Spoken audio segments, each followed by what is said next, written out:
7 a.m. on the West Coast, 10 a.m. on the East Coast, in London, 3 o'clock in the afternoon on a Saturday, and in New South Wales, Australia, it's 1 o'clock in the morning, so go to bed.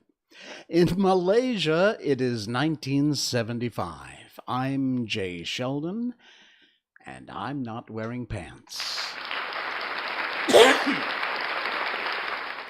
Howdy doody, hello, nice to see you. Happy Saturday, happy Easter, a little bit early. It'll be Easter Sunday here in a couple of hours. If you're elsewhere, it'll be something else. I don't know. Anyway, we are live, and let's see, right off the bat, a couple of business things to take care of. Well, they're not business because they don't pay me for this, but I feel obligated. Streambeats.com are the good folks who supply the music. They've got all kinds of variety of formats and types of music. It's all free, copyright strike free, whether you're a streamer or YouTube, Facebook, Twitch.tv. Thank you to Harris Heller and the guys at Alpha Gaming at streambeats.com if you're looking for that. And 404 Tax, hello, hi, Kiwi Little, hello people, hello Kiwi, and hello to 404. Is that like a 404 like cannot find page 404? That's still a 404, I think. I don't remember. It's been too long since I was like an HTML guy. Yeah, it is today, Saturday, 4-3-2-1. Now that's if you are not in the U.S. If you're in the U.S., it's 3-4-2-1 or something like that. Anyway, however you write the, here in Malaysia, we write it day, month, year. And in the U.S., which is what I'm used to, even after almost 20 years here, I still freak over the dates and have to check sometimes. But it is 4-3-2-1. And I got this thing stuck in my head. Yeah, error 404. It's my birthday. Hey, happy birthday. Congratulations. That's nice. A very big happy birthday to you. Very nice. I had this song stuck in my head all day. When I saw something early this morning posted on Facebook or Twitter or something about it being 4-3-2-1, the song... And I can't remember the song, but it went, all I could remember was 4-3-2-1, earth below us. And I'm going, what the hell is that song? I can't figure it out. I found it. I knew it was a song. I knew I wasn't, making it up. And as it turned out, I found it and I actually posted it on my Facebook. It's Peter Schilling, David Bowie, Major Tom, Coming Home. So yeah, there it is. That's the that's the official song, and that just because it being 4-3-2-1, earth below us, turning, falling, or something like that. Anyway, yeah, that's so that was in my head all day. I don't know why. It just is. You get these little songs stuck in your head. It happens to everybody. I saw posted somewhere once that, is it possible that the reason is because your brain is picking up all those millions of radio frequencies, and it's like intercepting a radio station, and that's why the song pops in your head? No, it's not, duh, but I thought that was a funny way of looking at it. What else happened? Oh, yes. I'm always watching how-tos and things about streaming and online and different bits of information. I'm like a sponge. I just suck all this stuff up. And I saw a YouTube post, which is some guy, I think it's from StreamYard, which is one of the streaming softwares that a lot of people use. I use Streamlabs OBS. But a lot of people use StreamYard. In fact, I started using Streamlab and then switched StreamYard. But they posted a video called How to Live Stream with No Viewers and Still Make It Worth Your Time. Okay, fine. Now, I realize that, and I know that actually this is something To a lot of people that is new, that do streaming, that do broadcasts, that do these kinds of things.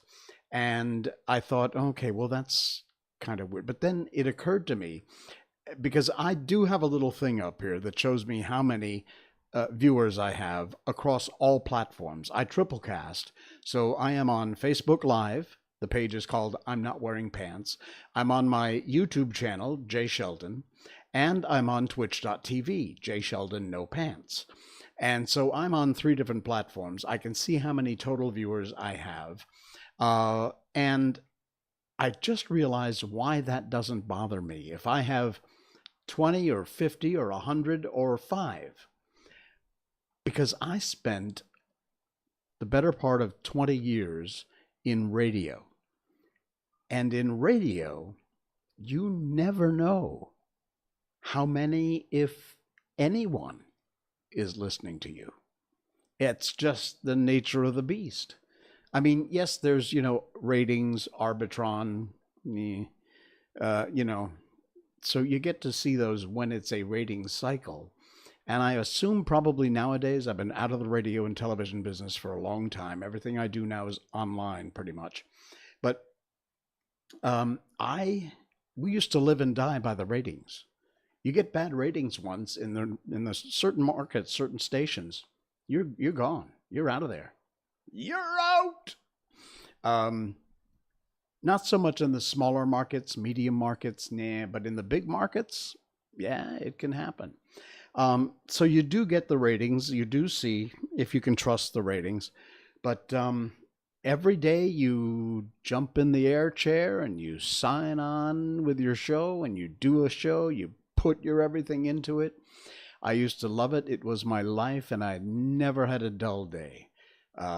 Just like I love doing this stream. And whether I have 1 viewer or no viewers or 100 viewers, I enjoy doing it. And then the nice part, unlike radio, well, for the most part back then, once it's out there live, right now we are live, but once it's out there, it's always there. You can go back and watch. We've done 40 some odd episodes, and you can go back and watch the very first one. I know twitch.tv does not save them all. There's a certain amount, and then eventually they disappear. But on my YouTube channel and on Facebook, you can see everything. It's all there, and it will be there likely forever, which is fine. But in radio, you never knew. So to me, when I'm streaming, it's almost like doing a radio show. Okay, we don't play music, but copyrights and all that stuff. But yeah, so it's, are you listening? Are you not listening? I don't know. In fact, I have some people tell me, if you want, by the way, somewhere down here, we'll scroll in a little while, the email address to get in touch. If you don't want to chat, if you don't want to call me on Skype, you can send me an email. It's nopants@jsheldon.com. And I read, you're listening. Thanks, 404. I read all your emails. I reply to every single one of them. I've gotten a lot of emails. Thank you, all the folks who've written in. Show suggestions, things to talk about, things you like, things you don't like. And I get a few people that have said in the past that they will put this show on and then they'll do other things. And it's just the sound of my voice. I mean, whatever. But I know that sounds a little self-serving. I didn't mean it that way. But they'll just put this on and they'll go on to doing whatever else. And it's like a different form of music, I suppose, in the background. I don't know.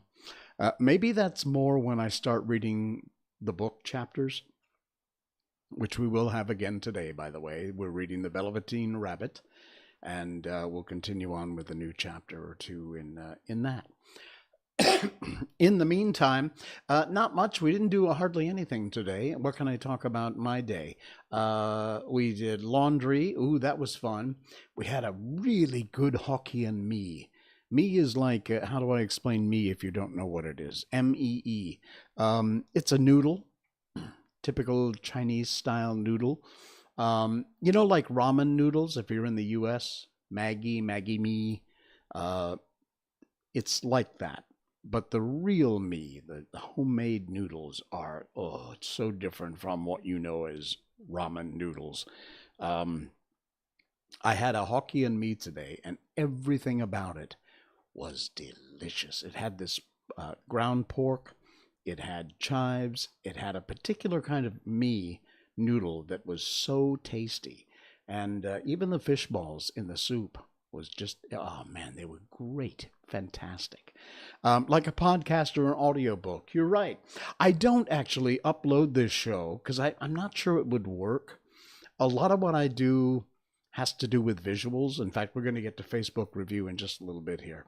But a lot of what I talk about, other than in the beginning and when I'm reading the book, the middle of the sandwich is often visual. So I don't upload this to like my Spotify or whatever where you would put podcasts, because I just don't know audio-wise if this would work as a podcast. I could try it. It doesn't cost me anything, but I really don't think I'd wind up with that many subscribers. So, we'll see. Maybe down the road, because sucking the audio out of this show is a no-brainer. It's very easy to do. But you're right, 404. It's kind of like a podcast or an audiobook. Yeah. There it is, the email, nopants@jsheldon.com, if you want to write and get in touch. One thing that it was today, again, bloody freaking hot. It's like Chinese New Year weather. Every year, I know it's not because of Chinese New Year. It's the weather, science, Chinese New Year is what it is. But it does seem, after 20 years here, I can tell you, it does seem like every year, Chinese New Year, which changes, the date changes. It's not exactly the same time like Christmas or whatever. Every year around Chinese New Year, it gets so bloody hot. And it's like that right now. For the last week, it has been insane. I get out of the shower and I'm sweating. I need another shower. It's just that bad. I take like 5, 6, 7 showers a day. It is. In fact, tonight you might hear a noise in the background. If you do, I have finally bowed down and turned the aircon on in my studio. Normally, I just turn on a couple of the other rooms and it leaks in, and that's enough so we don't get the noise. But tonight I got the air running in the studio, so it's a little bit better, but even that can't keep up with this unbelievable heat. Look, Malaysia is hot. There's no doubt about that. It is always, always hot here. But lately, oh my God. Unbelievable. All right. What else have I got? I got tons of stuff. So it's hot. We didn't do much today, but that was the plan. We thought we'd kind of have a chill weekend, not do much of anything. The biggest thing I can tell you I accomplished was laundry. Oh, and by the way, because it's hot, you see this? My forehead is breaking out all over the place. I was going to put some makeup on before the show, but I thought, be yourself. It's hot. I had spring ice everywhere. Aw, I'm so jealous. Spring. Where are you, 404? It didn't say. I'm assuming someplace in a northern, way above the equator. If you've got spring ice. Nice. Oh man, I'm telling you. North Asia. Okay. North Asia. Cool. Right. We live in a very strange planet. And we live in some very odd times. And I'm not going to talk a lot about this, not because I'm afraid to. I ain't afraid to talk about anything. As you know, on this show, I will talk about anything. But this kind of ticked me off. And not for the reasons you think. Not for the reasons you think. This is from the New Straits Times, nst.com.my. Photographer slapped with a 15,000 ringgit fine for insulting Hinduism. Now, more times than not here in Malaysia, which is significantly more Islamic than it is any other religion, people are charged with things like insulting Islam. Rarely, if ever, does anyone get charged with insulting Christianity. Apparently, occasionally, people getting charged with insulting Hinduism. Now, apparently it is against the law to insult a religion. Doesn't matter what religion or whatever religion happens to be in the majority, insulting religion. Okay? Here's what ticks me off. You cannot insult a religion. Why is that a law? You can insult someone who believes in that religion because that someone is a person who has feelings that can be insulted. Religion is not a person. It has no feelings. It cannot be insulted. I'm not wrong. I'm telling you, I've held this for the longest time, and I absolutely believe it. Nothing you say will ever change my mind. You cannot insult a religion because a religion is an inanimate thing. The header is trying to bug people. No, that's actually the charge. Insulting Hinduism, insulting Islam, insulting Christianity, insulting Judaism, although that would never get charged here. But regardless, you can insult, I can be insulted. I'm an agnostic. I'll just be upfront with you. I've said that before on this show. I do not have a belief. But let's say I were Muslim or I were Christian. You can insult me about my religion because I'm a human being. You can't insult my religion. A religion has no feelings. Okay, I said I wasn't going to spend a lot of time on this, and I meant it. That's it. Stop charging people with insulting a religion. You can't insult a religion. You can only insult its followers. Okay? Good. We agree on that? Good. Now, one more thing, and then we're going to move on to fun stuff. Why do you have to stick a swab halfway up your nose, practically to your brain, when apparently a single drop of spit can infect someone 6 feet away? Just saying. Okay. All right, on to the fun one. I love this. We all know about self-driving cars, right? We know about self-driving cars, how they work, it's all sensors and computers and insane, and they've been out for a while, but they're still new tech for the most part. I saw this headline. It's from worldofbuzz.com. They always do the strangest, freakiest stories. Tesla's autopilot gives up after being stuck in traffic in Vietnam and asks the driver to take over. You see the screenshot here, right here? Take over immediately, it says. It got so fed up with being stuck in traffic, the autopilot said, that's it. I'm out of here. You drive. That's a classic. Oh, my. See, even tech. Can you imagine if it tried to drive in Bangkok? I mean, I understand Vietnam's traffic is bad, but I think, yeah, Tesla having a breakdown. You're right. I think I've read a few times that Bangkok has one of the, if not the worst traffic.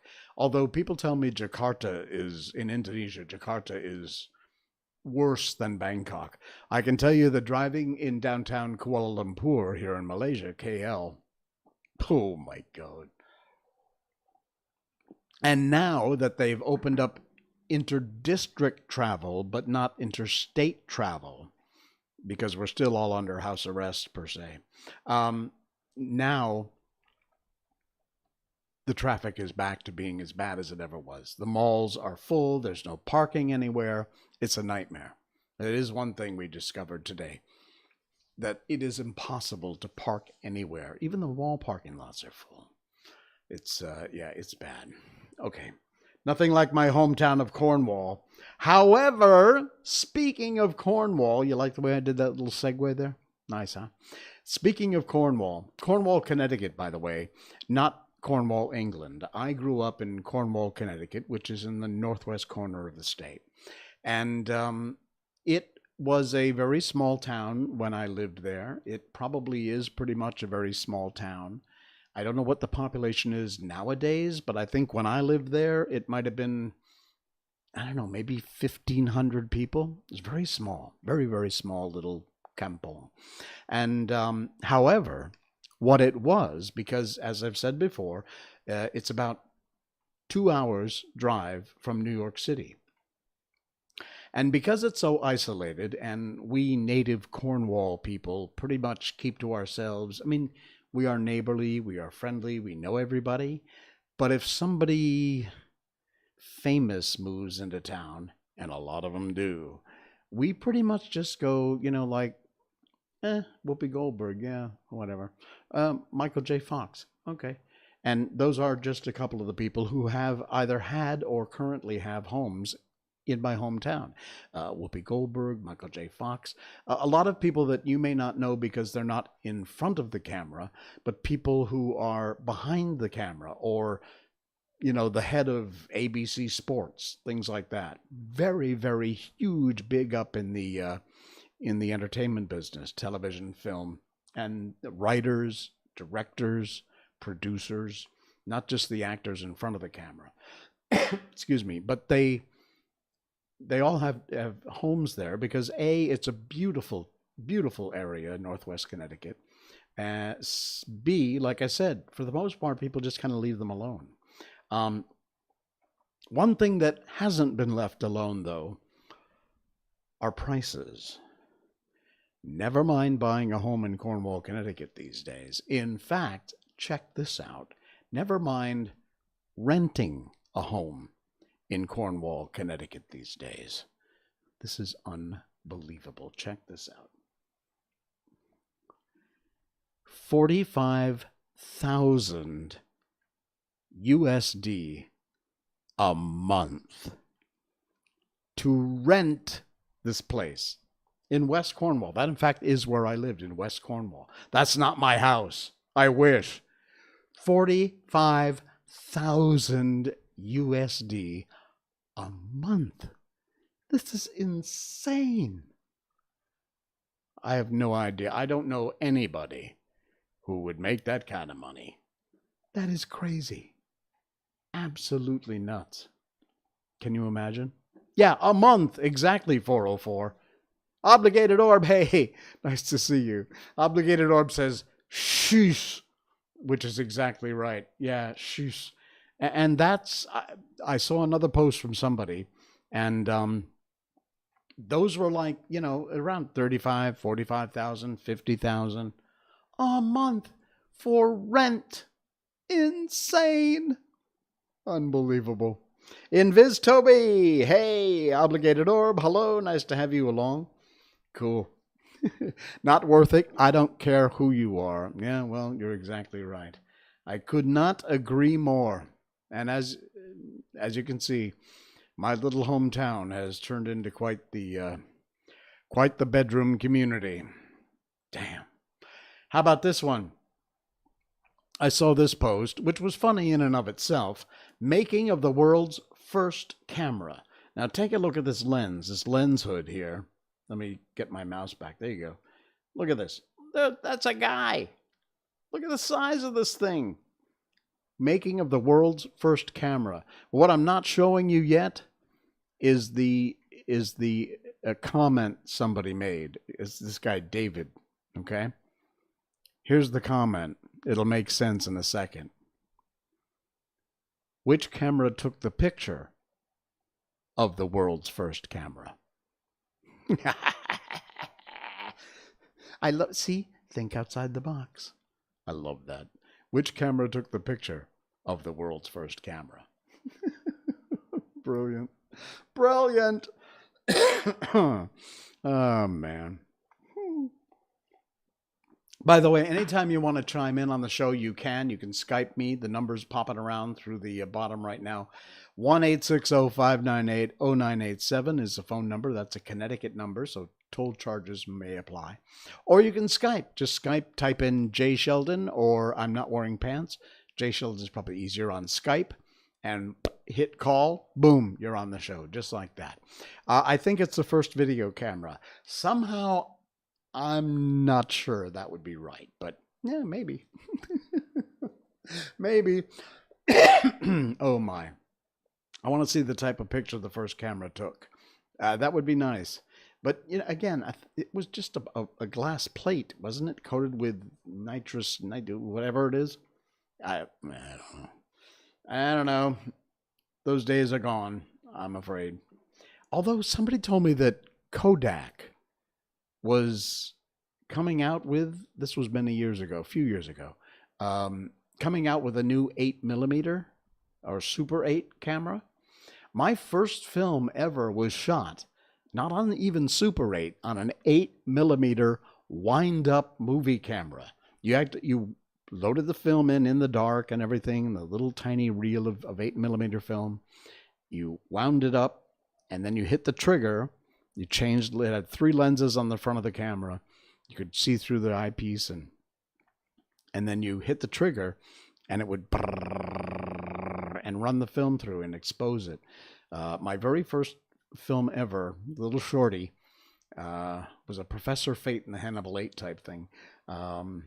Was shot with David Heininger and John Mulligan. And I think my sister Kathy, but I don't remember. It might have been, or else was it Cynthia Heininger? Might have been Cynthia. It was so many years ago. I have very little memory. Yeah. So, speaking of many years ago in the television world, I loved this. I saw this today. Check this out. Yeah, that's Captain Kirk. Captain Kirk in a smarmy kiss. But back when that was shot, it was not just any old kiss on screen. 404 says, I have tape photo camera, but I don't have a tape. Oh, nice. I used to use the original video I ever shot was on a separate camera with a cable that fed into a half-inch videotape machine on reels.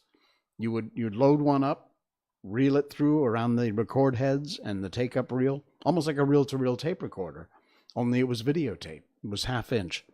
And they had, of course, back in the day, you know, all the big TV shows used to be taped on 2-inch videotape, which was literally 2 inches high. It's huge. Anyway, check this out. Star Trek's Interracial Kiss. That's what's special about this one. The first ever televised. Now, the network was very worried that stations in the South might object to this interracial kiss, which nowadays is like, yeah, so what? But anyway, they shot 2 versions, one with a kiss and one without. But now check this out. I love this. Shatner and Nichols deliberately flubbed up the non-kiss takes. Wound up, the network had no choice and aired the show. And after it aired, the show received one of the largest batches of fan mail ever, and all of it very positive. Cool. I love that one. Obligated says, yes, I remember this episode. She was supposed to kiss Spock, actually. But Shatner said, if someone's going to be her first kiss, it's going to be me. I can't do William Shatner. If someone's going to be his first kiss, it should be me. That's not Shatner. Anyway, something like that. Nice. But anyway, yeah, this was a great story when I saw this. I assume that it's true. And they shot 2 episodes because they were just that worried that in the South, people might complain.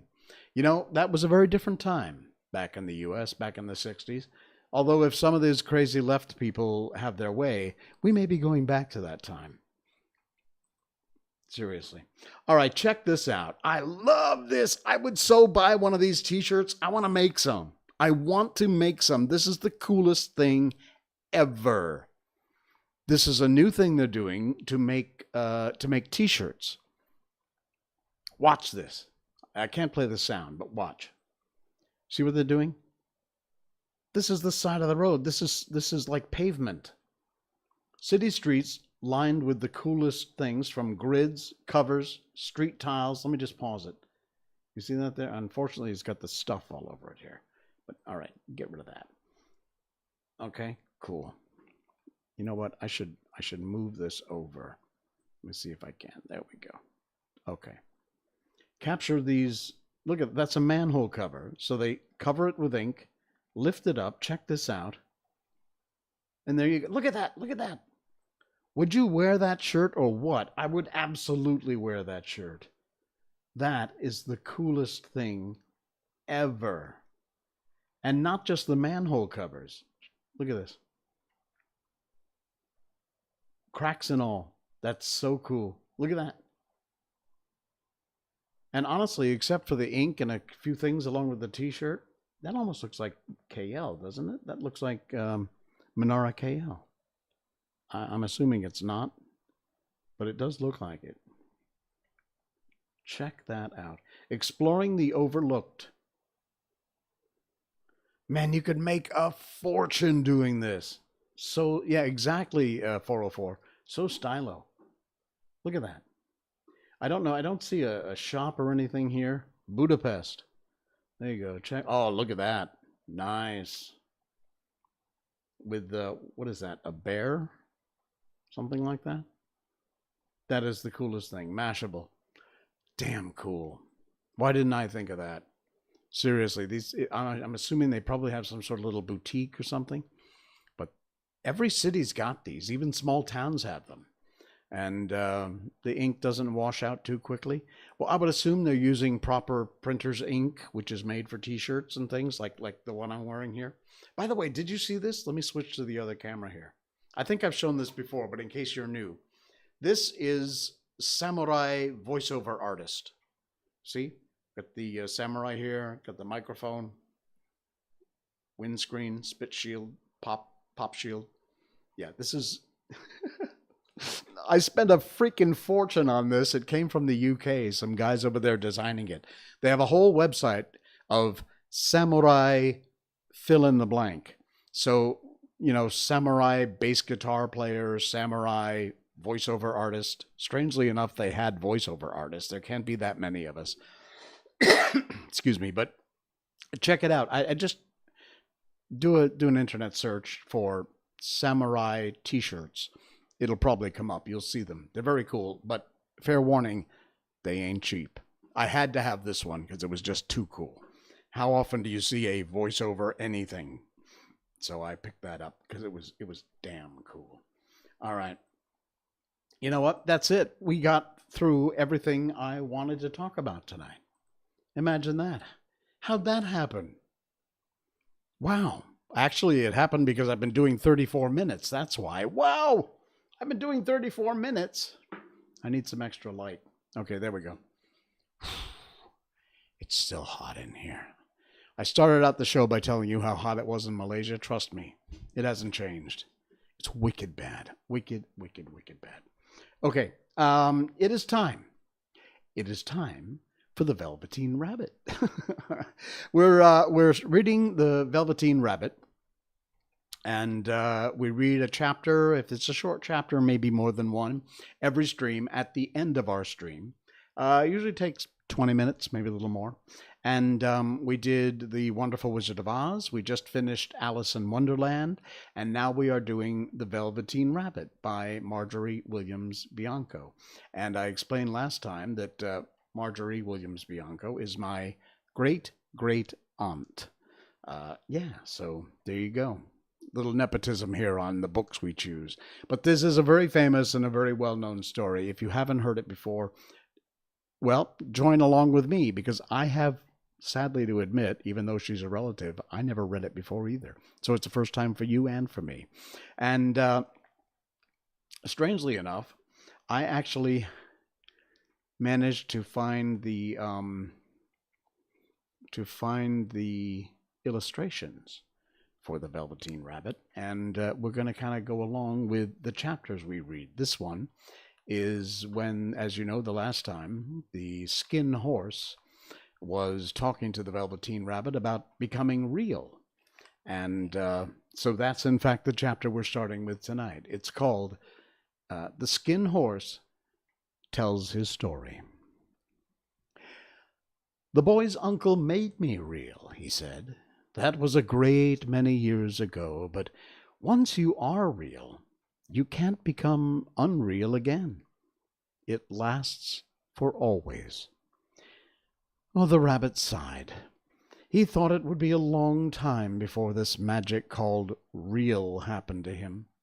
He longed to become real, to know what it felt like, and yet the idea of growing shabby and losing his eyes and whiskers was rather sad. He wished that he could become it without these uncomfortable things happening to him. There was a person called Nana who ruled the nursery. Sometimes she took no notice of the playthings lying around, and sometimes, for no reason whatever, she went swooping about like a great wind and hustled them away in cupboards. She called this tidying up, and the playthings all hated it, especially the tin ones. Now, the rabbit didn't mind it so much, for wherever he was thrown, he always came down soft. One evening, when the boy was going to bed, he couldn't find the china dog that always slept with him. Nana was in a hurry, and it was too much trouble to hunt for china dogs at bedtime, so she simply looked about her, and seeing that the toy cupboard door stood open, she made a swoop. "Here," she said, "take your old bunny. He'll do to sleep with you." And she dragged the rabbit by one ear and put him into the boy's arms. That night, and for many nights after, the Velveteen Rabbit slept in the boy's bed. At first he found it rather uncomfortable, for the boy hugged him very tight. Sometimes he rolled over on him, and sometimes he pushed him so far under the pillow that the rabbit could scarcely breathe. And he missed, too, those long moonlit hours in the nursery when all the house was silent, and his talks with the skin horse. But very soon he grew to like it, for the boy used to talk to him, and made nice tunnels for him under the bedclothes that he said were like the burrows that real rabbits lived in. And they had splendid games together, in whispers, when Nana had gone away to her supper and left the night light burning on the mantelpiece. And when the boy dropped off to sleep, the rabbit would snuggle down close under his little warm chin and dream, with the boy's hands clasped close round him all night long. And so time went on, and the little rabbit was very happy, so happy that he never noticed how his beautiful velveteen fur was getting shabbier and shabbier, and his tail was becoming unsewn, and all the pink rubbed off his nose where the boy had kissed him. Spring came, and they had long days in the garden, for whatever the boy went, the rabbit went too. And he had rides in the wheelbarrow and picnics on the grass, and lovely fairy huts built for him under the raspberry canes behind the flower border. And once, when the boy was called away suddenly to go out to tea, the rabbit was left out in the lawn until well after dusk, and Nana had to come and look for him with the candle, because the boy could not go to sleep unless he was there.